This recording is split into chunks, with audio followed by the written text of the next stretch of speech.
Captain Marcus Kane had seen diplomatic ceremonies on 24 worlds, but nothing had prepared him for the sheer spectacle of tribute being offered to Empress Valera of the Zerithian Empire.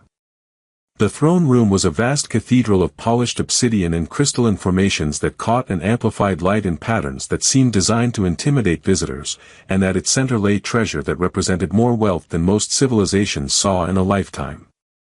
"Behold the gratitude of Earth," proclaimed Ambassador Chen, gesturing toward the carefully arranged displays that filled the space before the Empress's throne. Gold from the mines of New California, platinum from the asteroid belts of Kepler Prime, rare earth minerals worth more than the gross domestic product of entire star systems. Kane stood at attention with the military escort, his role officially limited to observing and assessing Zerithian combat capabilities for potential joint operations. But privately, he was more interested in studying Empress Valera herself, a figure whose reputation as both ruler and warrior had become legendary throughout this sector of space.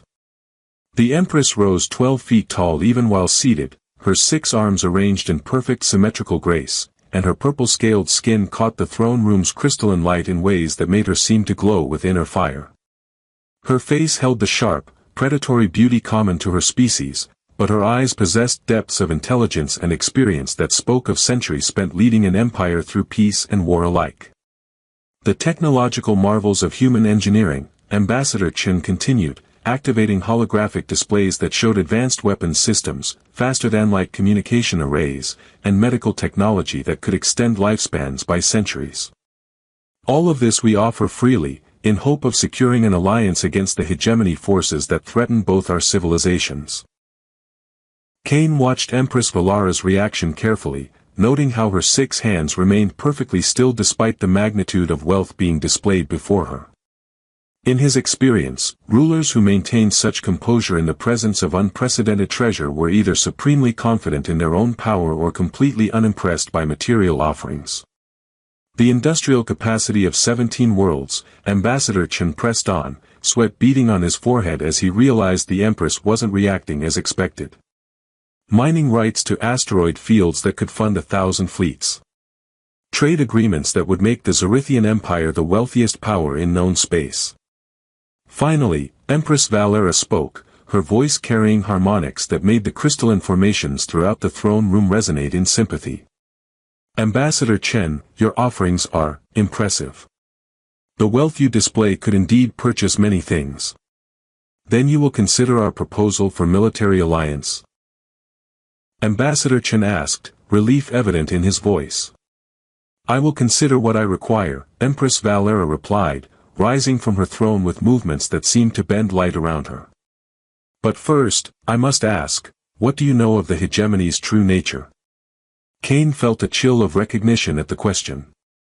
His classified briefings had contained information about hegemony tactics that wasn't being shared with the diplomatic team, details about civilian targets and enslaved populations that painted a much darker picture than the sanitized version being presented to potential allies.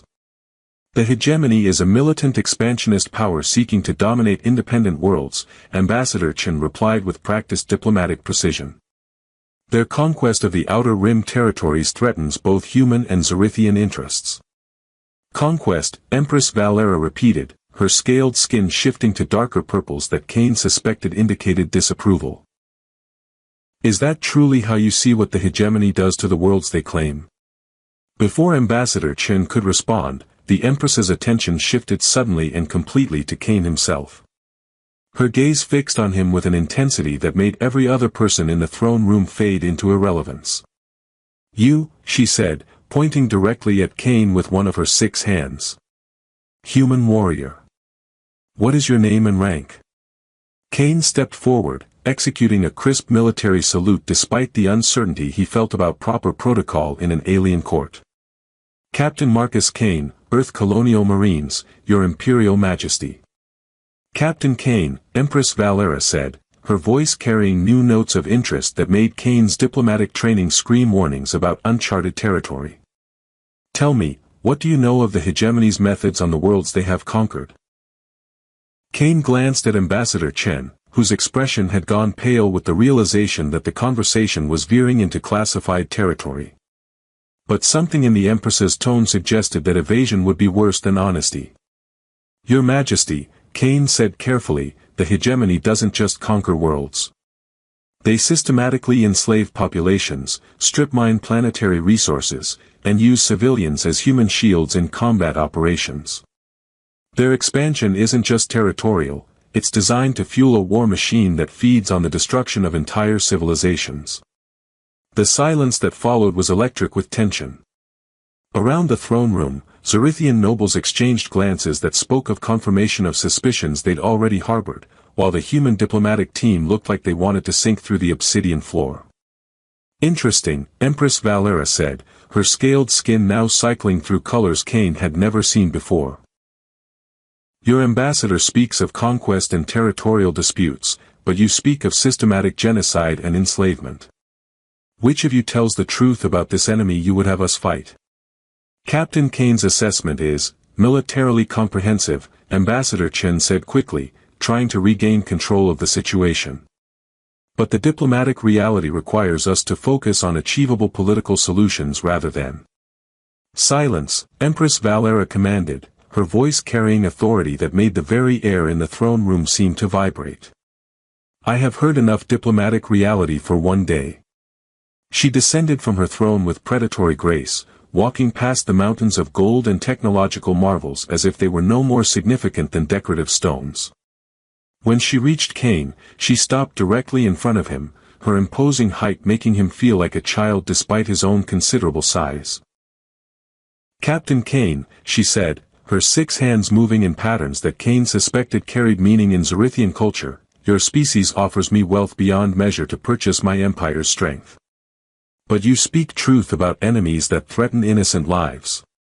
Tell me, which do you think I value more highly? Kane felt the weight of the question, understanding that his answer would determine not just his own fate but potentially the future of human-Zerithian relations. Your Majesty, I believe you value honor above gold, and the protection of the innocent above the accumulation of power. Empress Valera's scaled skin blazed with colors that made the entire throne room seem brighter, and when she smiled, Kane saw in her expression something that looked remarkably like approval mixed with satisfied recognition. Indeed, she said, her voice carrying warmth that hadn't been present during the formal diplomatic presentations. Gold can be created through technology, Captain Kane. But warriors who fight for principles rather than profit, such beings are rarer than any treasure your species could offer. The private council chamber was a stark contrast to the opulent throne room, functional furniture carved from living stone, holographic displays showing strategic data, and walls lined with weapons that spoke of a culture where combat prowess was considered both art and science. Kane sat across from Empress Valera and her war council, feeling like an undergraduate student who'd been invited to critique the work of master strategists. Show him the Kalos system, Empress Valera commanded, her 6 hands manipulating holographic controls with fluid precision. The display that materialized above the table made Kane's blood run cold. The tactical readout showed a Zerithian fleet engagement with hegemony forces that had resulted in devastating losses despite the alien superior technology and fighting skill. 18 battlecruisers lost, reported General Thane, a scarred veteran whose purple scales had been darkened by what Kane assumed were combat injuries. 3,000 of our finest warriors dead, and the hegemony retained control of the system by using civilian populations as shields. Kane studied the battle data, recognizing patterns that were painfully familiar from human encounters with hegemony forces. They positioned their weapons platforms inside the orbital cities, didn't they? Made it impossible to engage without causing massive civilian casualties. Precisely, Empress Valera said, her scaled skin shifting to colors that Kane was learning to associate with frustrated anger.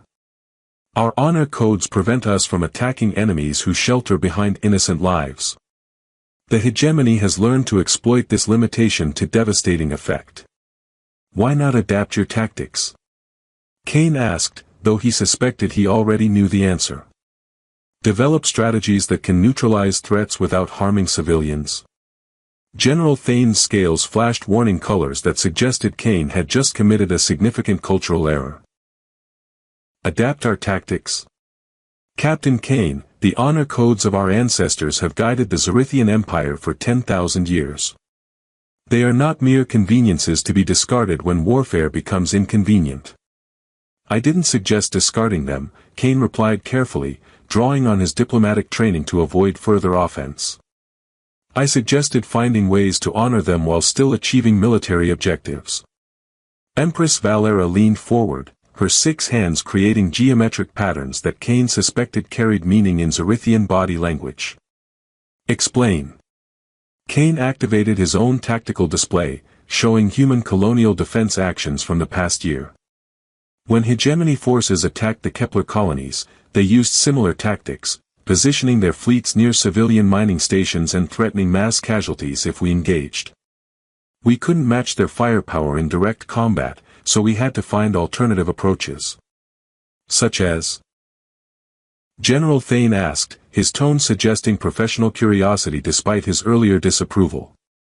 Infiltration, sabotage, psychological warfare, Kane replied, showing footage of special operations that had disabled hegemony weapons without triggering civilian casualties. We identified key personnel in their command structure and targeted them specifically, causing their forces to retreat rather than continuing operations that had become tactically untenable. The Zarithian War Council exchanged glances that spoke of surprise and interest, but also deep uncertainty about the moral implications of what Kane was describing. You speak of dishonorable combat, General Thane said finally. Assassination, deception, attacks against individual commanders rather than open battle between equals. I speak of protecting innocent lives by finding alternatives to direct confrontation, Kane corrected. Sometimes the most honorable thing you can do is win ugly to prevent greater suffering. Empress Valera was quiet for a long moment, her scaled skin cycling through colors that suggested internal struggle. Captain Kane, what you describe sounds remarkably like the tactics employed by the hegemony themselves. How do you maintain moral distinction between your methods and theirs? It was the question Kane had been wrestling with since his first encounter with hegemony forces, and he appreciated the Empress's directness in asking it. Intent and restraint, Your Majesty. We target specific military objectives to achieve specific humanitarian goals, with strict limits on collateral damage. The hegemony targets civilian populations specifically to spread terror and break resistance. And you believe our warriors could learn such refined applications of dishonorable tactics? General Thane asked, his tone suggesting the concept violated something fundamental in his worldview. I believe your warriors could learn to be more flexible without compromising their core values, Kane replied. Honor doesn't have to mean fighting stupidly, and protecting innocent lives doesn't have to mean letting enemies exploit your principles against you. Over the following days, Kane found himself serving as an unofficial military advisor while the diplomatic team continued their formal negotiations. The Zarithians' combat training was impressive, their physical abilities, technological integration, and tactical coordination surpassed anything Kane had seen in human military forces. But their adherence to formal combat protocols made them predictable in ways that hegemony commanders had learned to exploit ruthlessly. Watch, Kane said during a training demonstration, as Zarithian warriors engaged holographic hegemony forces in a simulation of the Kalos system battle. Your fighters maintain perfect formation and engage targets according to threat assessment protocols. It's militarily sound but tactically predictable. Empress Valera observed from the command platform, her 6 hands moving in patterns that Kane had learned indicated intense concentration. And how would you approach the same scenario? Kane activated his own tactical overlay, showing alternative deployment patterns that emphasized flexibility and unpredictability. Feint attacks to draw the enemy away from civilian areas, then rapid redeployment to hit their actual weak points. Use their expectation of honorable combat against them by appearing to retreat, then striking from unexpected angles. Deception, General Thane said, his scales showing colors of distaste. Using false retreat to lure enemies into ambush. Strategic misdirection to achieve humanitarian objectives, Kane corrected. The goal isn't to trick them for the sake of trickery, it's to maneuver them away from civilian populations so you can engage them honorably without causing collateral damage. The breakthrough came when one of the younger Zarithian officers, Commander Zara, successfully implemented Kane's tactical suggestions in a simulation and managed to defeat the hegemony forces while preserving all civilian assets. "It worked," she reported, her scales bright with excitement. "We maintained honor by protecting innocent lives, but achieved victory through superior strategy rather than superior firepower." Empress Valara's scaled skin blazed with colors that spoke of satisfaction and growing respect.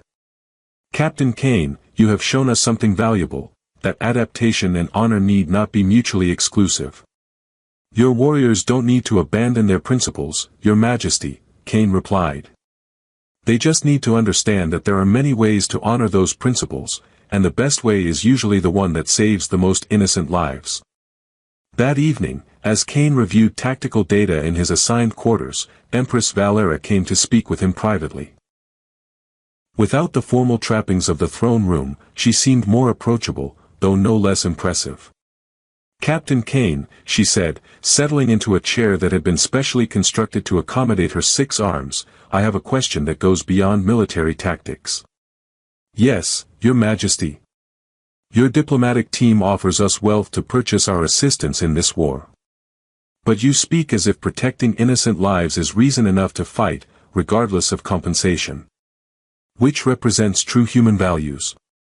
Kane considered the question carefully, understanding that his answer would influence not just his own relationship with the Empress but potentially the future of human-Zerithian relations. "Both represent human values, Your Majesty," he said finally. "But they represent different types of humans. My diplomatic colleagues aren't wrong to offer wealth. Trade and mutual benefit are important foundations for lasting alliances. But they're incomplete if they don't also address the moral imperatives that drive us to action. And you believe those moral imperatives align with Zerithian honor codes?" "I believe," Kane said, meeting her gaze directly, "that any species capable of developing concepts of honor and sacrifice is capable of recognizing the value of protecting those who cannot protect themselves. The details may differ, but the fundamental principle seems universal." Empress Valara's scales shifted to colors Kane had never seen before, deep purples shot through with silver threads that seemed to indicate profound approval. "Captain Kane," she said formally, "I believe it is time to test whether your words match your actions." The revelation came during Kane's 3rd week at the Zerithian court, when he accidentally accessed classified files from the human diplomatic team's private database. What he found made him question everything he thought he knew about Earth's intentions in seeking an alliance with the Zerithian Empire. "Project Golden Shield," he read aloud in his quarters, scrolling through documents that painted a picture of cynical manipulation rather than genuine partnership. "Objective: utilize Zerithian military assets as primary assault force against hegemony positions while preserving human forces for post-war territorial expansion." The files detailed Earth Command's true strategy, using the promise of wealth and technology to convince the Zerithians to serve as the spearhead for human expansion into former hegemony territory. The aliens would bear the heaviest casualties in the most dangerous operations, while human forces remained in reserve to claim the spoils of victory. Estimated Zerithian casualties, 60 to 80% of deployed forces, Kane continued reading, his anger growing with each line. Acceptable losses given strategic objectives and minimal human investment required. Kane felt sick as he realized the full scope of the deception. Earth wasn't seeking an alliance, it was recruiting cannon fodder, offering gold in exchange for Zerithian blood while concealing the true nature of the commitment being requested. The moral crisis deepened when Kane discovered additional files detailing Earth's knowledge of hegemony atrocities that hadn't been shared with potential allies. The diplomatic team knew about the slave camps, the systematic extermination of entire species, the horrific experiments being conducted on captured populations.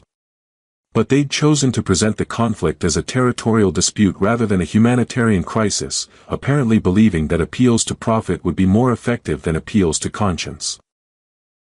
"Captain Kane," came Empress Valara's voice from his quarters communication system, "please report to the War Council immediately. We have received urgent intelligence that requires your assessment."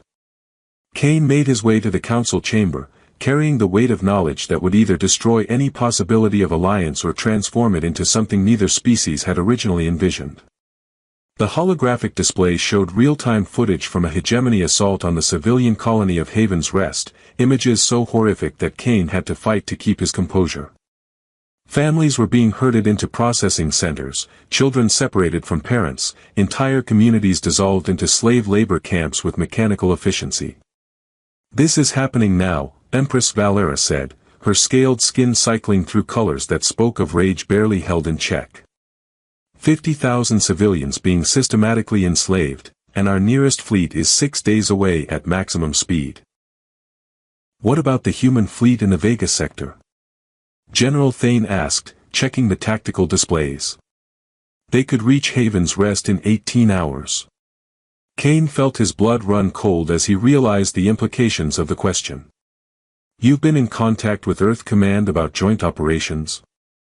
"We've been sharing intelligence with your diplomatic team," Empress Valera replied, her attention focused on the horrific images from Haven's Rest.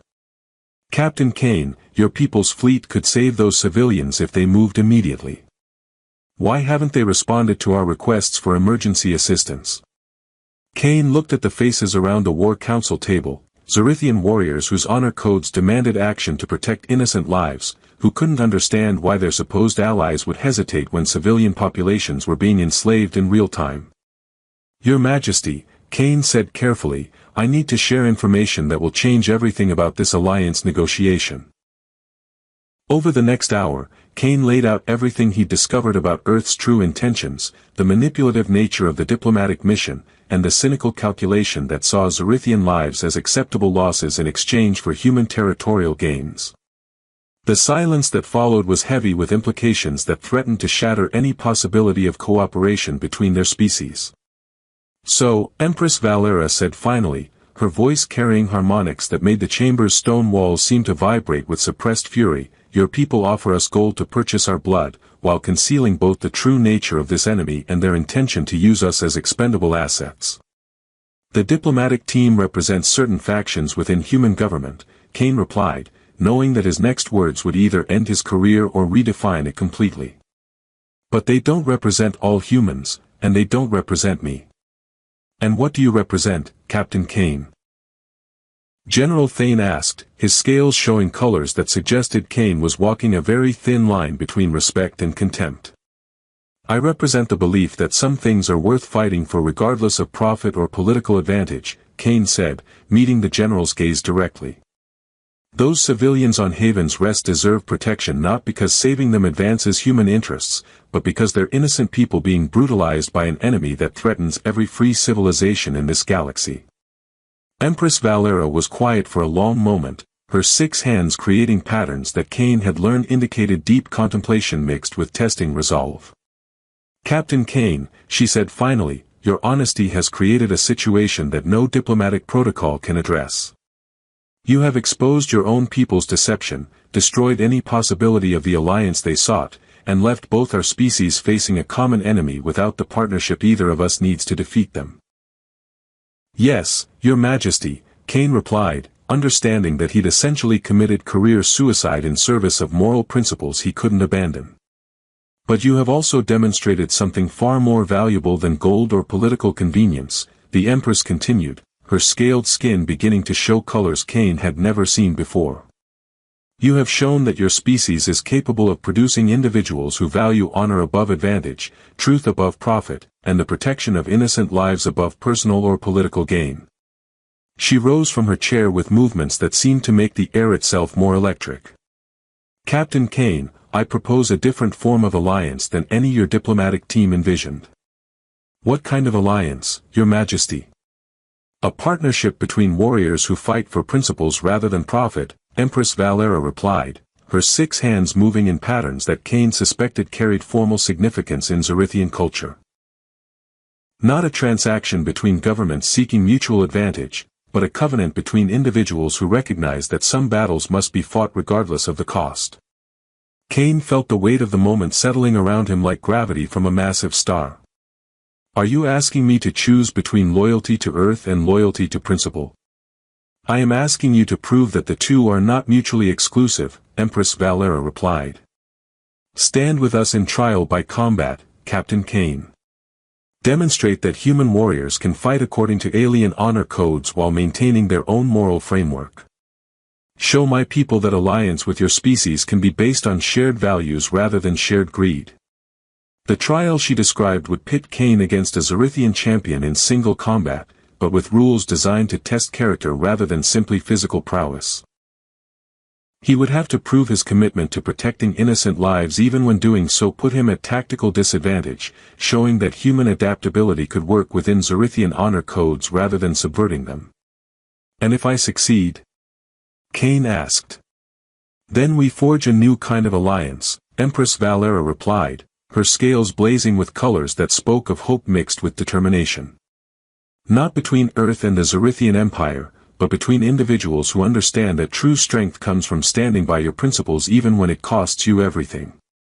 Cain looked around the War Council chamber at faces that showed curiosity, skepticism, and cautious respect in equal measure. Through the chamber's windows, he could see the lights of Zorithian military vessels preparing for operations that would either save Haven's Rest or arrive too late to prevent another atrocity.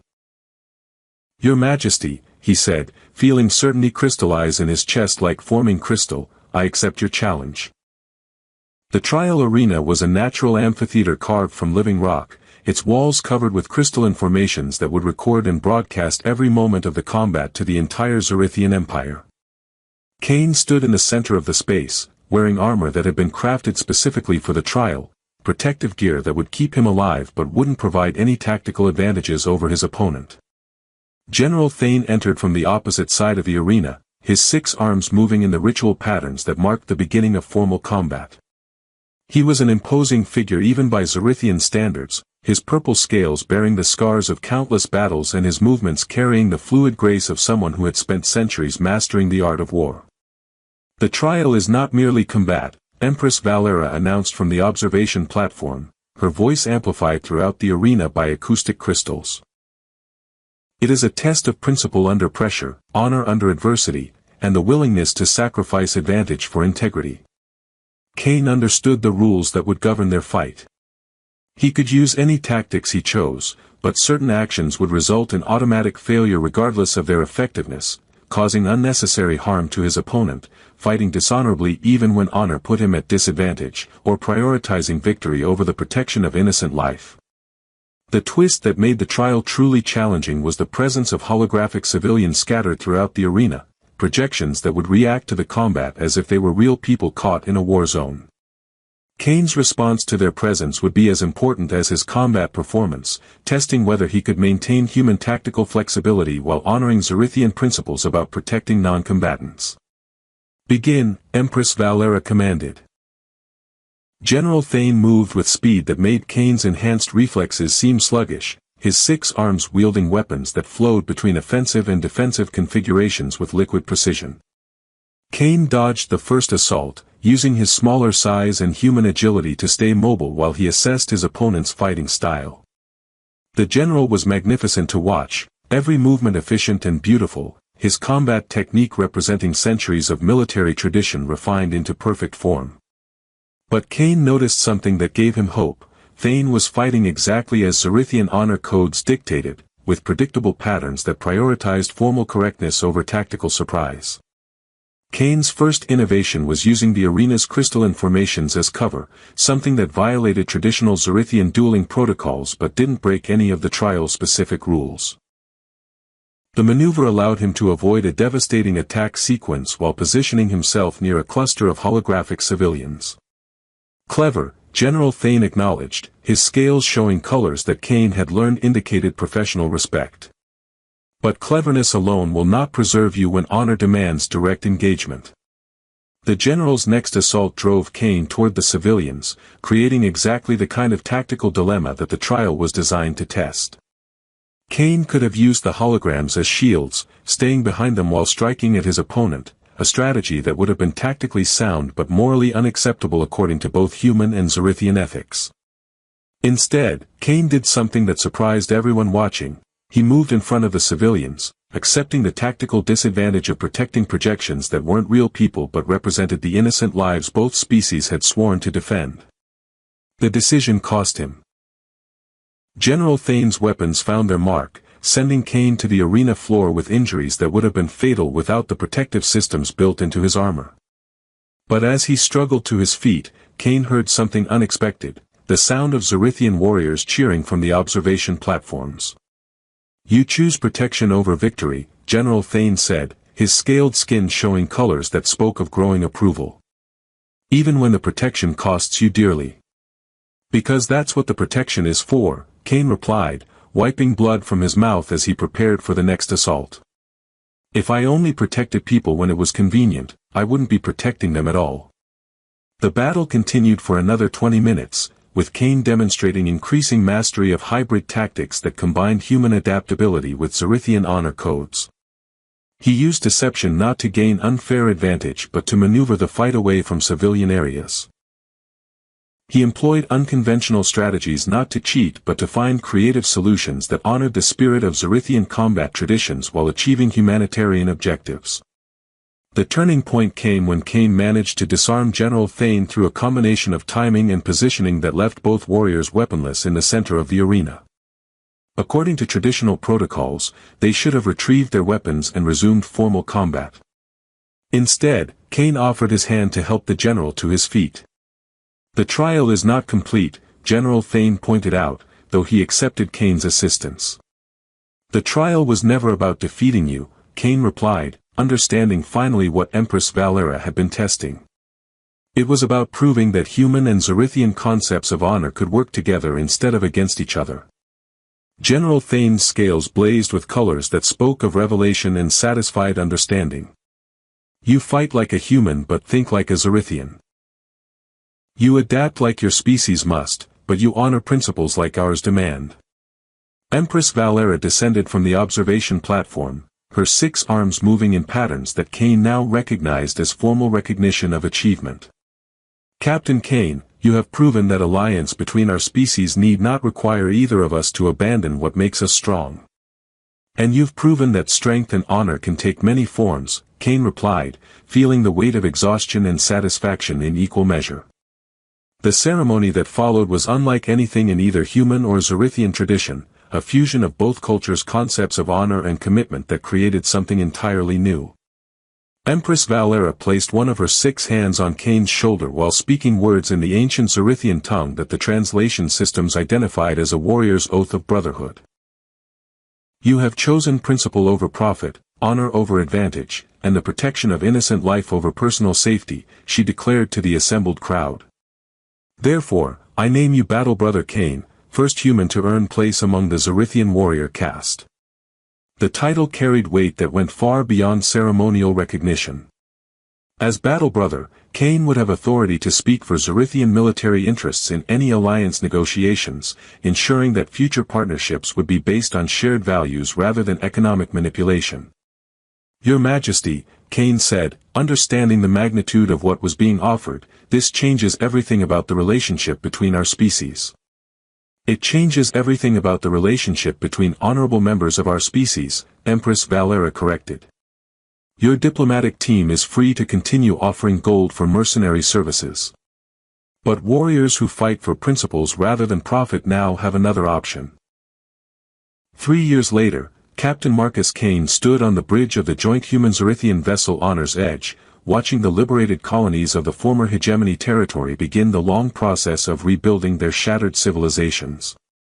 The alliance he and Empress Valera had forged had indeed proven more effective than any purely transactional relationship could have been. Final casualty reports from the hegemony campaign, reported Commander Zara, the young Zerithian officer who had become Kane's tactical partner.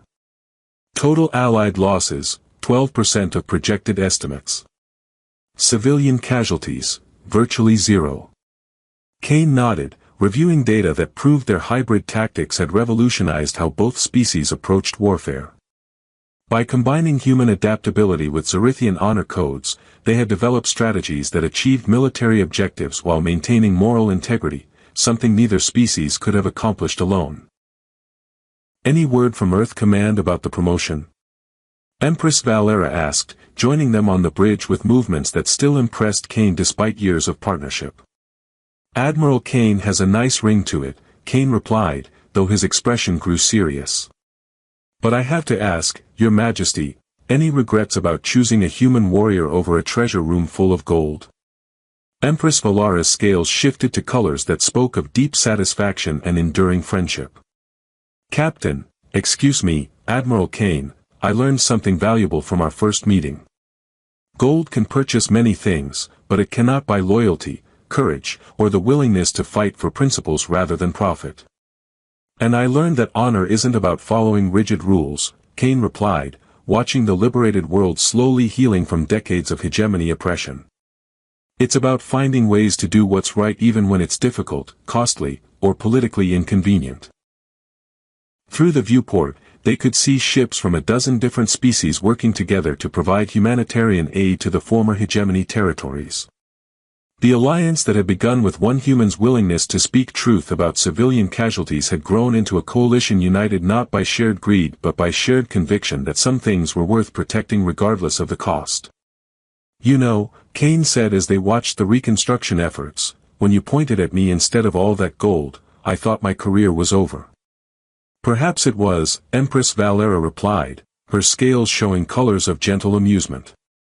But sometimes the end of one path is the beginning of something better. You chose honor over advancement, truth over convenience, and principle over profit.